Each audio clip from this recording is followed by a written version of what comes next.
Thank you, Mr. Chairman. I think I speak on behalf of many of my colleagues here today, and that is that we don't mind being here as opposed to anywhere else, because many of the decisions that we could be making today or in the not-too-distant future are tremendously important decisions and will determine the fate of Connecticut going down the road.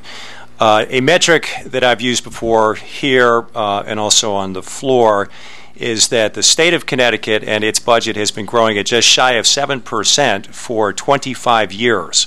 We all know that the most powerful force in the universe is that of compounding. And if we continue to grow our budget at that kind of a rate, which incidentally goes very much against the grain of the constitutional spending cap, which calls for the rate of budget increase to not exceed the rate of inflation as deemed by CPI or the growth of personal incomes in the state of Connecticut. If we continue to grow like this, there is no question that we will hit a brick wall. I suspect we've already come up against that brick wall here, and it becomes not a question so much of making Connecticut state government more efficient in its delivery of goods and services to the good people of Connecticut. It becomes a question of, can we even begin to afford it? I know we're not talking about taxes here in the Appropriations Committee, but you can do whatever you want to tax rates, and I don't think we'll see any meaningful bump up in revenue figures. There are all sorts of accounting components to this, tax loss carryforwards, and so on and so forth.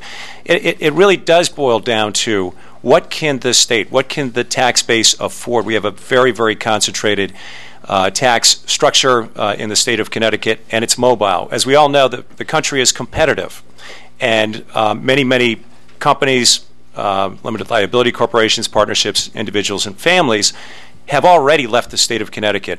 These are people, these are entities that we owe our existence to in terms of our revenues. If we lose the tax base, we lose government as we know it today in the state of Connecticut, and everybody ends up being a loser. One of the great disappointments that I see in this particular plan as proposed to us today is that the biggest cut, quote-unquote cut, is to the economic development drivers in the state of Connecticut to the tune of $40 million over 2 years at the Connecticut Development Authority and Connecticut Innovations, Inc., which is, as you all know, the venture capital arm of the state of Connecticut. This, ladies and gentlemen, is like taking the wood from your own ship to keep the furnace going. Eventually, you're going to sink. We've lost, I don't know how many jobs. The latest figures are not out yet, but I would suspect it's well into the 80, 90,000 job range here just in the last 18 months or so in Connecticut. It's a tough enough place to do business in the first place. You get into a severe, deep recession like the one we're in right now, you're going to have massive layoffs and the transfer of jobs to other states. It's just going to happen. So for us to be looking at cuts to some of the most important economic development programs in the state of Connecticut just doesn't make any sense at all. CDA has been responsible for roughly 125,000 jobs here over the last 15 years. CI, I don't know what the number of jobs is, but they've created dozens and dozens of companies that are of great value market-wise and job-wise and economic development-wise here in the state of Connecticut in the last 10 or 15 years as well. For us to be looking at cutting $40 million from an agency such as CDA, where the dollars are leveraged to the tune of 10 to 1, and that capital gets invested in Connecticut companies, either new companies, companies considering coming to the state of Connecticut, companies that are looking to just plain survive in the state of Connecticut. If we cut that money, we're shutting down the future for many companies and many potential companies that could be started or could come to the state of Connecticut.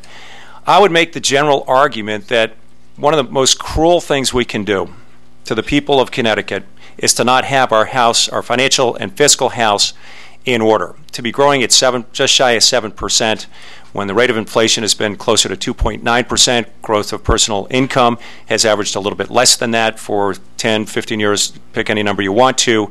That is one of the most cruel things that we can do to the people of Connecticut, because eventually we create a system where capital, where the tax base leaves, and it will. We've seen a lot of that. We have new data in our hands, which we'd be happy to share with you later, about, for example, just 1 year we lost $750 million worth of adjusted gross income just in 1 year alone.